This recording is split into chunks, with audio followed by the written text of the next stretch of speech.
അപ്പോൾ നമുക്ക് സകലേശ്പൂർ റൂട്ടിലെ ബാക്കി കാഴ്ചകൾ കാണണ്ട. പോകാം നമുക്ക് വീഡിയോയിലേക്ക്. വീഡിയോ കാണുന്ന നിങ്ങൾ ഓരോരുത്തരോടും എനിക്ക് പറയാനുള്ളത്, നിങ്ങൾ ആദ്യമായാണ് എൻ്റെ ചാനൽ കാണുന്നുവെങ്കിൽ തീർച്ചയായും സബ്സ്ക്രൈബ് ചെയ്യാനും ലൈക്ക് ചെയ്യാനും മറന്നു പോകരുതേ. ബെൽ ബട്ടണും കൂടെ എനേബിൾ ചെയ്ത് വെച്ച് കഴിഞ്ഞാൽ ഞാൻ ചെയ്യുന്ന വീഡിയോകൾ നിങ്ങൾക്ക് നോട്ടിഫിക്കേഷനായി ലഭിക്കുന്നതായിരിക്കും. എനിക്ക് വീഡിയോ ചെയ്യാനുള്ള പ്രചോദനം ലഭിക്കുന്നത് നിങ്ങൾ ഓരോരുത്തരുടെയും സപ്പോർട്ടുകളാണ്. അതുകൊണ്ട് കമൻറ്റ് ചെയ്യാനും ഷെയർ ചെയ്യാനും മറന്നു പോകരുതേ.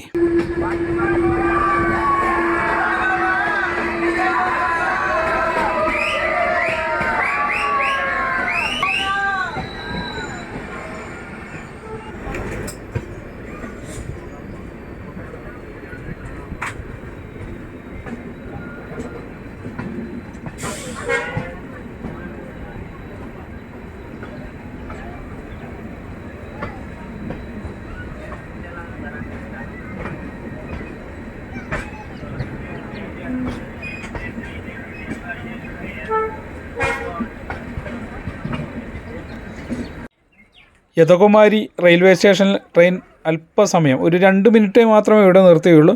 ആ സമയം കൊണ്ട് നമ്മളൊന്ന് ഇറങ്ങി വന്നതാണ്. ഇവിടെ നിന്നാൽ പശ്ചിമഘട്ട മലനിരകളുടെ ഒരു അടിപൊളി സീനറി നമുക്കിവിടെ നിന്നും കാണാം. അതാണ് നിങ്ങളിപ്പോൾ കണ്ടുകൊണ്ടിരിക്കുന്നത്.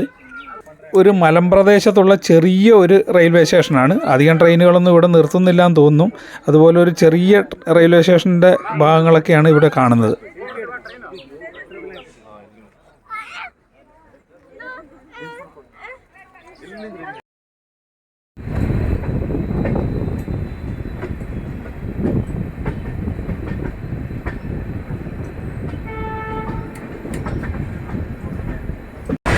വലിയൊരു ദുരന്തത്തിലേക്കാണ് ഇനി പ്രവേശിക്കാൻ പോകുന്നത്.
നിങ്ങൾ കാണുന്നതെല്ലാം പശ്ചിമഘട്ട മലനിരകളുടെ കാഴ്ചകളാണ് കാണുന്നത്.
നമ്മളിപ്പോൾ സുബ്രഹ്മണ്യ റോഡ് എത്തി.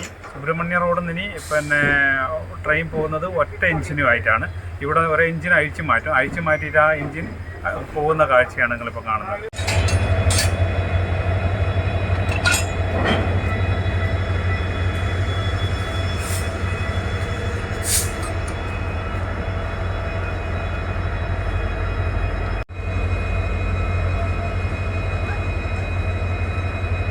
ഇവിടെ നിന്നുണ്ടോ ബാംഗ്ലൂർ ഭാഗത്തേക്ക് പോകുന്ന ഗുഡ്സ് ട്രെയിനാണ്. ആ ഗുഡ്സ് ഓയിലോ എണ്ണയങ്ങാണ്ട് കൊണ്ടുപോകുന്ന ട്രെയിനാണ്. ആ ഗുഡ്സ് ട്രെയിനിൻ്റെ മുന്നിലും പുറകിലും എഞ്ചിനുണ്ട്. പുറകിലും 2 എഞ്ചിനുണ്ട്, മുന്നിലും 2 എഞ്ചിനുണ്ട്. തള്ളിക്കൊടുത്ത് കാരണം അങ്ങോട്ട് ഒരു ചെറിയ കയറ്റമാണ്. അതുകൊണ്ടാണ് അങ്ങനെ പോകുന്നത്. ആ കാഴ്ചയാണ് കാണുന്നത്.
ഇപ്പോൾ ട്രെയിന് കബകത്തൂരെത്തി.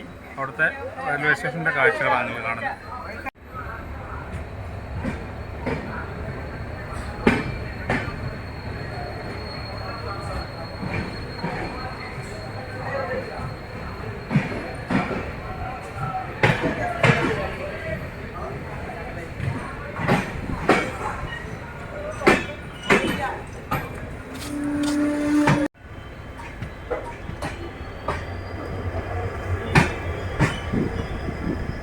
ഇപ്പോൾ ട്രെയിൻ കാവേരി നദിക്ക് കുറുകെ കടന്നു പോകുന്ന കാഴ്ചയാണ് നിങ്ങൾ കണ്ടുകൊണ്ടിരിക്കുന്നത്.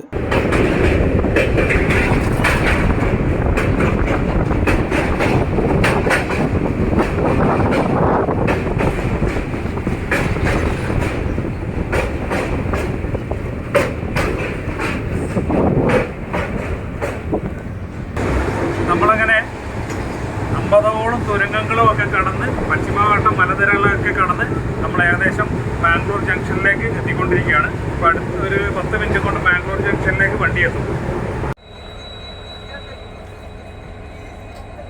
അങ്ങനെ ഞാൻ ഇവിടെ മംഗ്ലൂർ ജംഗ്ഷനിലെത്തിയിരിക്കുകയാണ്. ഇനി ആദ്യം ഒന്ന് ഭക്ഷണം കഴിക്കട്ടെ. ഇന്ന് ഉച്ച മുതലൊന്നും ഞാൻ കഴിച്ചില്ല. 11:30 ട്രെയിൻ കയറിയതാണ്. അന്നേരം മുതലൊന്നും കഴിച്ചില്ല. 1-2 ചായ ട്രെയിനിൽ നിന്ന് കുടിച്ചു. പിന്നെ സ്നാക്സൊക്കെ കഴിച്ചു. എന്നല്ലാതെ ഭക്ഷണം കഴിച്ചില്ല. അതുകൊണ്ട് ചപ്പാത്തിയും വെജ് കറിയുമാണ് പറഞ്ഞത്. ഹായ്, അങ്ങനെ ഞാൻ ഭക്ഷണമൊക്കെ കഴിച്ചിറങ്ങി. ഞാൻ എൻ്റെ എപ്പിസോഡ് ഇവിടെ വെച്ച് വൈൻഡപ്പ് ചെയ്യുകയാണ്. നിങ്ങൾക്ക് എല്ലാവർക്കും സകലേശ്പുര യാത്രയും പശ്ചിമഘട്ട മലനിരകളും എല്ലാം ഇഷ്ടപ്പെട്ടു എന്ന് കരുതുന്നു. നിങ്ങൾ ആദ്യമായാണ് എൻ്റെ ചാനൽ കാണുന്നതെങ്കിൽ തീർച്ചയായും സബ്സ്ക്രൈബ് ചെയ്ത് ബെൽ ബട്ടൺ എനേബിൾ ചെയ്ത് മറ്റുള്ളവരിലേക്കും ഷെയർ ചെയ്യുക. മറ്റൊരു വീഡിയോയുമായി കാണുന്നവരെ ബൈ ബൈ.